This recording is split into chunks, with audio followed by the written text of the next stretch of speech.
各位同学大家好，我是江秀珍. 여러분 안녕하세요. 차이나는 강수정입니다. 자, 이번 시간에는 중국과 고급 사이 또 슬럼프 극복 방법인데요. 이번에는 국내 편. 국내에서 어떻게 슬럼프를 극복할지에 대해서 한번 살펴보도록 하겠습니다. 뭐 사실 우리가 국내에 있든 아니면 중국으로 가든 큰 차이가 있겠습니까? 약간의 차이만 있는 건데요. 공부 열심히 하는 거는 다 똑같은 방법인 거죠. 자, 보면요. 그냥 훌쩍 떠나서 이 슬럼프를 극복하고 다시 돌아오면 참 좋겠지만 여러 가지 여건상 해외로 나갈 수 없는 그런 경우도 많이 있습니다. 그렇다면 중국에서 할 수 없다면 한국에서 중국 친구를 만나면 되는 거겠죠. 요즘에는 아주 좋아요. 예전에는 한국에 들어와 있는 중국인들이 참 없었는데요. 요즘은 뭐 대학마다 엄청나게 많습니다. 뭐 심지어는 제가 가르치는 우리 학교에 뭐 번역반, 통역반 이런 경우에도 절반 이상의 학생들이 중국인이에요. 그리고 중국인 유학생들이 서울 시내의 여러 학교도 마찬가지고요. 뭐 지방대에는 더 많다고 들었어요. 그래서 중국인들 학생을 구하지 못하는 것이 아니라 참으로 안타깝게도 중국인 학생들은 한국에 어학연수를 와서 한국인 학생들과 교류할 수 있는 기회를 못 얻고 한국인 학생들은 그 많은 중국인들을 두고도 어머 부끄러워서 말을 못 시키겠네 이러고 그냥 지나가요. 자, 너무 아까운 기회예요. 꼭 잡으십시오. 중국인 친구를 만나야 되는데요. 사실 제일 좋은 건 학생 때 만나는 거죠. 그래야 별로 문제 없이 정말 친구가 될 수 있어요. 중국인 친구를 사귀면 한국에서 사귀면 더 좋은 게 이 친구들이 지금 외롭고 외국에 낯선 상황에서 힘들게 지내고 있는 거잖아요. 내가 도움을 줄 수가 있고 그러면 더 가까워질 수가 있고 더 많은 시간 함께 할 수가 있는 거죠. 그러니까 내가 중국 가서 중국인 친구를 사귀는 것보다 여기에서 중국인 친구를 사귀었을 때 둘이 같이 놀 수 있는 확률이 더 높아진다는 거예요. 이 친구들은 그냥 24시간 여기서 공부하기 위해서밖에는 없는 거니까. 그래서 훨씬 좋은 방법입니다. 그래서 그 친구들을 사귀어서 언어 교환을 하셔도 되고요. 만약에 상대의 한국어 수준이 언어 교환을 할 수 있을 만큼 좋지가 않다, 중급 이상이 아니다 라고 한다면 그냥 일방적으로 공부를 하고 내가 나중에 한국어 회화를 그쪽에 가르쳐주는 방법으로 보강을 해주셔도 돼요. 여기서 우리가 할 방법은 중국인 친구를 구했다? 예, 똘똘한 친구랑 딱 친구해서 지난번에 제가 이 중국 어학연수 100% 활용법 여기서 알려준 것처럼 토론 공부 시작하시는 겁니다. 예, 그래서 중국인 친구한테 또 발제하자. 그래서 매주 딱 주제 정해서 우리 같이 얘기 교환하자. 이렇게 해서 토론 공부하는 거, 예, 그 방법 강추입니다. 반드시 하시기 바랍니다. 그리고 뭐 자세한 방법은 다시 돌아가서 보시면 되니까 제가 다시 한번 설명하지는 않을게요. 토론을 그렇게 진행을 하시고요. 국내에서 만났다라고 한다면 정말 끊임없이 여러분의 시간이 허락하는 한 중국인 친구와 함께 할 수 있는 시간을 많이 만들어 보세요. 예, 주말이면 자, 외로운 중국 친구 불러내서 자, 우리 어디 한강 가서 같이 치맥할래? 이러면서 한국의 문화 가르쳐 준다고 그러고 같이 놀고 뭐 가서 야, 이번에 경리단길이라는 데가 있는데 한국에는 그러면서 같이 가서 또 구경도 하고 이러면서 인간적으로도 친해지고 문화적인 교류도 하고 공부도 하고 평상시에 같이 놀 때는 회화 공부가 자연스럽게 되는 것이고 그리고 일주일에 한번 정해놓고 토론하는 날은 우리 작정하고 같이 공부하는 날이야. 이래서 토론 공부하는 날이고 이렇게 해서 최대한 마치 중국에 내가 가 있는 것처럼 중국인과 끊임없이 노출될 수 있도록 그렇게 친구를 사귀세요. 뭐 한 명만 사귀어서 그렇게 친해져도 괜찮고요. 아니면 좀 더 다양한 친구들을 하면 다양한 발음과 다양한 말투나 이런 거에 익숙해질 수 있으니까 그 역시도 좋은 방법일 것 같아요. 혹은 그냥 1대1로만 노니까 좀 지루하다 그러면 여러 이제 우리 공부하는 친구들이 또 중국인 친구 사귈 수 있게 이렇게 해서 뭐 단체로 이렇게 같이 또 놀러 다니고 해도 좋은 방법입니다. 그래서 아주 추천합니다. 요즘에는 뭐 거의 중국 가는 거 못지않게 국내에서 충분히 해결할 수 있는 거니까요. 예, 그렇게 하시기 바랍니다. 자, 그리고요. 우리 그래도 명색이 슬럼프잖아요. 슬럼프라서 공부하기 싫은데 자꾸 뭐 토론을 해라, 뭘 해라 이러니까 어려워 이런 느낌이 드시죠? 자, 그러면 우리 초급 때 했던 것처럼 노래 듣고 놀아도 돼요. 자, 그런데 초급 때는 우리가 동요를 들으면서 막 이거, 량거, 쌍거, 인디아 막 이러고 놀았지만 자, 이제 언어 수준 올라갔으니까 우리 수준도 좀 높여줘야죠. 자, 이때쯤이면 가요 받아 쓰셔도 됩니다. 초급 때 가요를 받았으면 너무 어려워서 또 더 좌절이 되니까 이때쯤 해서 가요를 쓰는 거예요. 근데 의외로 가요에 굉장히 고급 어휘들이 많이 들어가 있어요. 그거를 독해나 회화해서 가르쳐 주거나 이렇게 해서 외우라고 그러면 학생들이 못 외워요. 근데 이 단어가 들어간 것 혹은 이런 표현이 들어간 노래를 하나 해가지고 얘들한테 오늘 가르쳐 줘야지 하고 딱 해놓으면 학생들이 아주 쉽게 외워요. 즉 노래를 통해서 하는 것이 그만큼 편하게 다가가나 봐요. 그러니까 여러분들도 그냥 공부가 너무 하기 싫으면요, 그냥 틀어놓으세요. 가요를 틀어놓고 이렇게 들으면서 좋다 이러고 흥얼거리면서 따라하다가 보면 가사가 뭐지 하고 궁금해지잖아요. 자, 사실은 가사를 바로 보는 것보다는 저는 가사를 받아쓰기 하라고 추천을 드려요. 아주 많이 심각한 슬럼프만 아니라면 웬만하면 노래 가사를 한번 받아쓰기를 해보세요. 굉장히 좋은 방법입니다. 물론 노래 가사는 성조가 좀 무너지기 때문에 약간 어려운 면은 있어요. 그러니까 그런 거 감안해서 좀 틀렸어도 저기서 성조가 안 나와서 나는 틀릴만해 하고 스스로를 위로하시면 돼요. 그리고 노래 가사를 받아 쓴 다음에 가사 딱 맞춰서 이렇게 보시고 그 다음엔 해석을 해야죠. 근데 이 노래 가사니까 시적인 표현도 많고 아름다운 예술적인 표현도 많고 그래요. 그래서 그런 것들을 번역해 보는 것도 또 새로운 기쁨이 될 거예요. 그러니까 그런 것도 한번 공부를 해보시고 이렇게 해서 노래를 익혀가시고 이런 방법 아주 좋습니다. 그리고 뭐 또 가요만 들을 필요는 없죠. 다른 것도 있어요. 우리 영화, 드라마. 물론 중국 영화나 드라마를 별로 안 좋아하시는 분들도 있겠죠. 그런데 이건 공부잖아요. 그냥 뭐 어려운 책 보더니 나는 드라마 보면서 하겠다 이런 식으로 해서 보시면 됩니다. 대신에 이 단계에서 만약에 막 어려운 사극을 본다 그러면 사극에는요 막 성어도 엄청 나오고요, 되게 어려운 표현이 많아요. 그러니까 조금 더 좌절이 되겠죠. 이럴 때는 좀 현대물, 학생물, 청춘들 나오는 거 이런 것들 있죠. 그러면 아주 요즘에 쓰는 일상적인 회화라든지 이런 것들이 많이 나올 거예요. 그러면 조금 더 쉽게 접근이 되겠죠. 근데 뭐 본인이 나는 사극 엄청 좋아해요 그러면은 나는 뭐 옛날에 무슨 무협지만 봤어요 이런 사람들은 사극 보시면 됩니다. 그건 개인의 취향. 그래서 그렇게 중국 드라마나 영화를 놓고 보는데요. 자막을 안 보고 보는 게 제일 좋아요. 저는 그래서 자막을 가려놓고 보라고 하고 싶어요. 자막을 안 보고 그냥 듣는다. 근데 만약에 그냥 들으니까 하나도 안 들려요. 자, 그러면 그 바로 전 단계가 중국어 자막을 보는 거예요. 중국은 거의 모든 영화와 드라마에 밑에 중국어로 자막이 들어갑니다. 그러니까 중국어 자막을 틀어놓은 채로 이렇게 보시는 것, 이것도 큰 도움이 돼요. 만약에 이것도 힘들고 나는 지금 완전히 극도의 슬럼프예요. 나는 아무것도 싫어요. 이런 생각이 들면 그냥 한국어 자막 보셔도 돼요.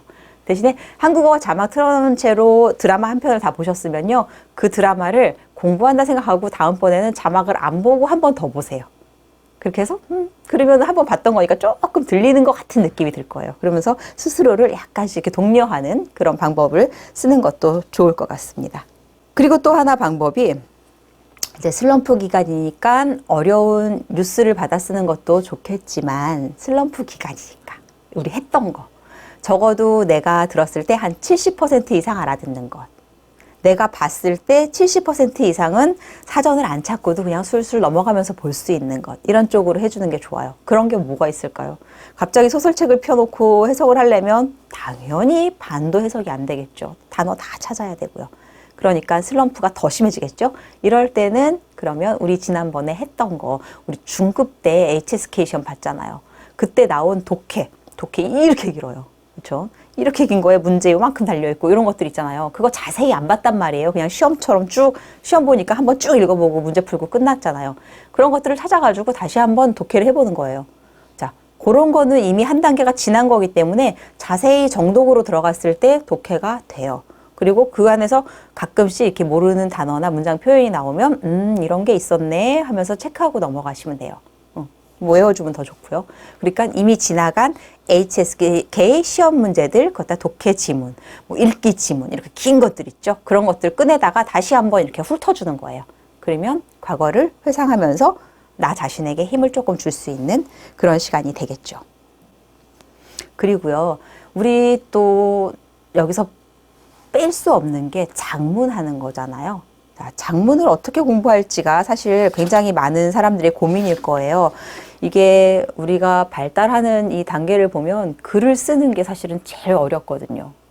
처음에는 이렇게 일단 보는 거 쉽고, 그 다음에 말하는 것보단 듣는 게 쉽고, 그리고 이제 뭐 보는 거, 듣는 거 해결됐다. 그러면 이제 말하는 것도 됐다. 그러면 이제 그다음에 써야 되는데 이 쓰는 게 보통 어려운 일이 아니에요. 그래서 작문을 어떻게 해야 되냐, 막 이런 공부들을 고민들을 많이 하시는데요. 사실 우리가 지금 제가 앞에서 말씀드린 그 단계대로 공부를 하셨다면 어떤 문법적인 공부보다는 굉장히 말을 먼저 하는 공부를 하신 거예요. 그러니까 어떤 문법으로 인해서 이렇게 됐지가 이제쯤 궁금해지는 거죠. 그래서 우리가 중급에서 문법을 한번 쫙 새기듯이 본 거잖아요. 그래서 말을 할 때 문법을 먼저 생각하는 게 아니라 이제 일단 말을 먼저 뱉어보는 그런 공부를 한 상황이죠. 그러니까 자연스럽게 이 표현 좀 이상하고 이 표현은 맞아 라는 느낌이 오는 거예요. 즉 어감이 생겼다는 얘기가 되는 거거든요. 자, 그렇다면 작문을 할 때도 이 어감을 살리는 작문을 자꾸 연습을 해야 돼요. 그래야 향후에도 통역으로 넘어가는데 아주 스무스하게 넘어갈 수가 있어요. 안 그러면 껄끄럽게 계속 부딪히거든요. 한번 예를 들어 드릴게요. 어떻게 공부를 할지. 예를 들어서 이런 문장이 나와요. 중국어로. 最近学习紧张不紧张?最近学习紧张不紧张? 자, 그냥 글자 그대로 따라가면 최근, 요즘에 学习 공부하는 거, 긴장, 不紧张, 긴장이냐, 안 긴장이냐 이거죠. 자, 긴장, 긴장이라는 단어를 보면 긴장하다, 막 떨리다 이런 뜻도 있고요. 그 다음에 긴장이라는 것은 뭔가 막 촉박하고 시간에 쫓기고 뭔가 바쁘고 이런 것들. 그 다음에 혹은 뭐 물자가 부족한 것들, 이런 것들 다 나타내는 게 긴장이라는 표현이에요. 그러면 방금 最近学习紧张不紧张이라고 얘기한 건 무슨 뜻이에요? 요즘 공부할 거 많아? 예, 이렇게도 해석이 될 수 있고요. 그 다음에 요즘 공부하느라 힘들지? 이렇게 해석이 될 수도 있고요. 야, 요즘 공부 빡세냐? 요즘 말로 이런 식으로도 의미가 돼요. 같은 의미예요. 자, 이렇게 될 수 있단 말이에요. 근데 그거를 공부하는 게 긴장하냐, 안 긴장하냐 이러면은 이제 한국 사람이 뭐래? 공부를 뭘 긴장하면서 해? 이상하게 느껴지잖아요. 자, 그러니까 자연스럽게 전환하는 그런 표현을 하는 거예요. 자, 그러면 거꾸로 한번 가볼까요? 아까 그 사람이 너 요즘 공부하느라 힘들지? 공부할 거 많니? 라고 질문을 했더니 한국말로 딱 이렇게 써놓은 거예요. 작문을 하시오. 해놓고 나서 숙제가 좀 많아서 그렇지 괜찮아요. 자, 이렇게 누가 썼어요.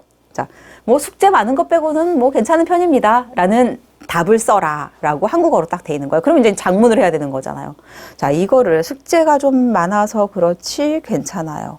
숙제가 많은 것 빼고는 괜찮아요. 이 말을 딱 듣는 순간 대부분의 한국 학생들이 除了뭐뭐以外라는 표현을 하고 싶어 해요. 아주 강박적으로. 왜냐하면 딱 이렇게 딱 단어 대 단어로 딱 대응하는 거에 너무 익숙해져 있잖아요. 자, 그런데 여기에서 숙제가 좀 많아서 그렇지 괜찮아요. 중국어는 구조가요. 한국이랑 바뀌었어요. 예를 들면 도와줘서 고마워. 한국에서 그러죠. 누가 도움을 줬을 때 도와줘서 고마워. 그러면 도와줬으니까 고맙다. 고맙다가 뒤로 가요. 근데 중국어로 이걸 딱 하면요. 중국어로 표현하면 谢谢你的帮助. 자, 고마워. 네가 도와준 거. 이렇게 돼요. 자, 이렇게 문장 구조가 반대예요. 한국하고 중국하고. 자, 그러면 이 문장으로 가져와서 숙제가 좀 많은 거 빼고는 괜찮아요. 그럼 괜찮아요가 먼저 들어가면 훨씬 더 중국적인 표현이 되겠죠. 자, 우리도 중국어는 중국어스럽게, 한국어는 한국어스럽게 가는 거예요. 그러니까 이 표현을 먼저 갖다 놔야겠다라고 생각을 하는 거죠. 그러면 주어로 뭐뭐 이와 이를 쓸 게 아니라 아니요, 뭐 괜찮아요. 아까 진장 부진장이라고 물어봤으니까 그거에 대한 답을 해야 되죠. 그러니까 不太紧张. 별로 그렇게 뭐 진장 빡세지 않아요. 그렇게 힘들지 않아요. 할 게 많지 않아요. 라는 말을 먼저 딱 던져놓고 그냥 단지 이게 좀 많을 뿐, 숙제가 많을 뿐. 就是作业多一点. 아니면 就是作业多 이렇게 하면 되죠. 就是라는 건 뭔가 단정을 지어주는 거죠. 단지 뭐뭐 할 뿐이라는 의미잖아요. 그러니까 不太紧张,就是作业多一点. 그러면은 뭐 그렇게 힘들진 않고 그냥 단지 숙제가 좀 많을 뿐이야 라는 표현이 되죠. 훨씬 근데 줄러 뭐뭐 이와 이런 식으로 해가지고 1대1 대응을 한 것보다 훨씬 중국적인 표현이 돼버리잖아요. 그러니까 이렇게 발상의 전환을 해서 중국어는 중국어로, 한국어는 한국어로 이렇게 가는 거예요. 그런 식으로 바꿨을 때가 훨씬 좋고 또 이런 공부를 해야지 나중에 언어의 전환에서 힘들지가 않아요. 예를 들면 긴장으로 갔을 때 最近机票很紧张. 요즘 비행기표가 很紧张하대요. 그럼 어떤 거예요, 비행기표가? 비행기표가 긴장했나요?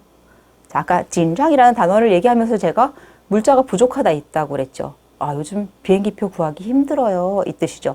그러면 우리가 보통 회화에서 사람들끼리 얘기할 때, 야, 우리 어디 갈까? 그랬더니, 야, 요즘 비행기표 못 구해.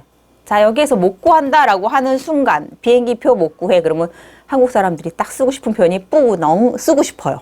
엄청 쓰고 싶으시죠? 자, 근데 그러면 안 된다는 거예요. 자, 그 의미가 뭔지를 생각하는 거예요. 그러니까 못 구해라는 글자가 주는 거를 생각을 하는 게 아니라 못 구한다는 뜻이 뭐지? 아, 왜 못 구하지? 라는 거를 의미를 생각하는 거예요. 왜 못 구해요? 비행기표가 굉장히 부족한 거예요, 물자가. 왜? 지금 성수기야. 비행기표 구하기가 힘들다는 거지. 야, 비행기표 못 구해. 그게 진짜로 아예 구할 수 없다라는 뜻이 아니라 구하기가 매우 힘들다라는 뜻이죠. 그러면 最近机票很紧张 이렇게 되는 거죠. 왜? 여기에서 我们不能买 이거 안 돼요. 아니면 적어도 야, 그 못 구해라는 의미를 좀 더 강하게 하기 위해서 机票很紧张 대신에 또 할 수 있는 거는 买不到 있잖아요. 사고는 쉽지만 이것을 획득해낼 수가 없다. 즉, 야, 못 구해. 买不到 해야지 不能买 하면은 틀린 표현이 되는 거예요. 무슨 말인지 아시겠죠? 장문 공부도 이렇게 어감을 살리는 장문을 자꾸 하셔야 돼요. 장문을 할 때 한국어를 놓고 1대1로 대응을 하지 말아라. 중국적인 발상을 통해서 중국어는 중국스럽게 뽑아내자.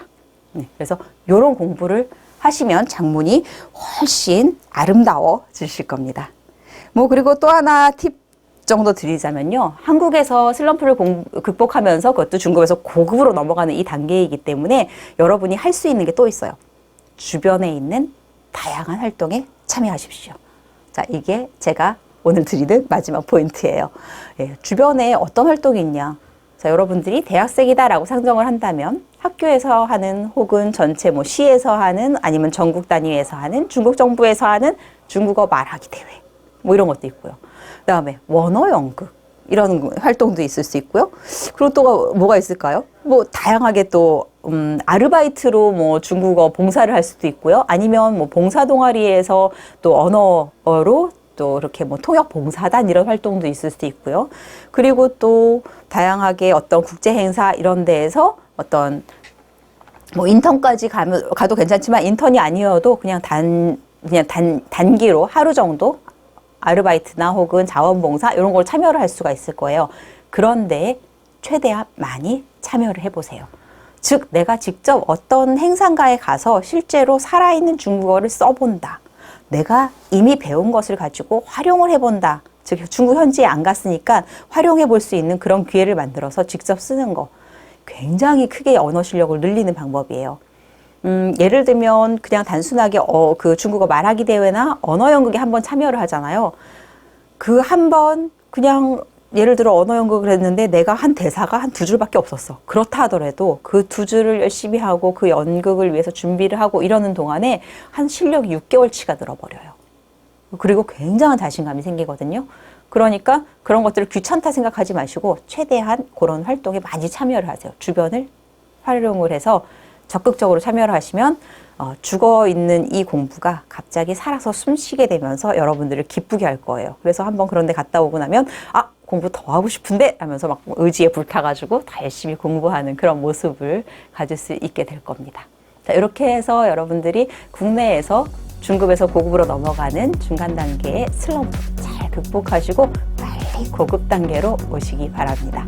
그러면 저는 또 다음 시간에 인사드릴게요. 좋아요, 구독, 그리고 알림 설정 부탁드립니다.